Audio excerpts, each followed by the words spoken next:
present our AUV Nebula, originally designed in early 2025. It weighed over 7 kg, featured 5 degrees of freedom, and secured second place at AqUaVision 1.0. This year, we introduced sway motion, leading to minor dimensional changes. The HDPE side frames were modified to mount new thrusters and reposition components, with FEA used to validate structural integrity.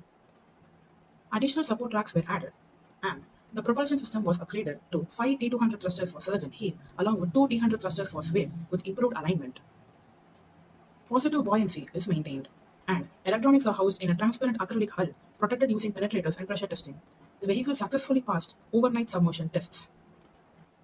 Key challenges in mechanical design and execution included the perfection of slight positive buoyancy after design modifications and implementing the differential sway thruster configuration successfully within time constraints. So I'm going to be giving an overview of the electronic subsystem. So we get the data from the depth sensor and the IUV sensor, and the STM publishes this data to the Jetson Nano, and we also get a live feed from the Logitech camera. The Jetson Nano does all the calculations in CV and publishes the PWM values to the STM32, which then sends these values to the ESC to control the thrusters. The AUV is powered by a 11.1 volt 3S 8000 milliampere lithium polymer battery. And this is the custom-made PCB for power distribution system. And the ESCs are directly powered by the battery from these XT60 connectors. And the Jetson is powered by the buck converter, which converts the voltage from 12 to 5 volt. And the STM and the camera are powered by a USB cable from the Jetson. So this is the custom-made perf board, which has all the sensors in the microcontroller. So the sensors are MPU6050 and HMC5883L for the accelerometer, gyroscope, and the magnetometer. And the sensors communicate to the microcontroller through the I2C bus, and the STM32 communicates via a serial USB port to the Jetson. So this is the custom-made perf board, which has all the sensors. So MPU6050 and HMC5883L for accelerometer, gyroscope, and magnetometer. And we also have the bar30 pressure sensor for depth sensing.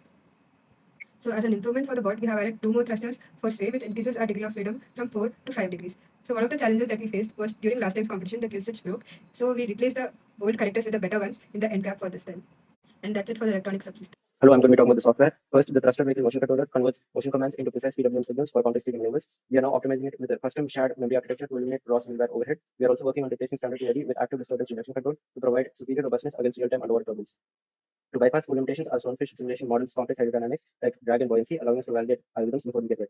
For control, we implemented a 2-stage genetic algorithm pipeline. We run a coarse tuning pass on the simulator for baseline, then a fine pass on the physical bot to autonomously evolve parameters and compensate for real-world nonlinearities. Our vision system uses YOLO V5 to narrow the region of interest. We run this intermittently and check frame consistency to prevent false positives. Inside that ROI, we rely on fast color detection and whole lines to find the exact corners, blending deep learning with the speed of Pascal computation.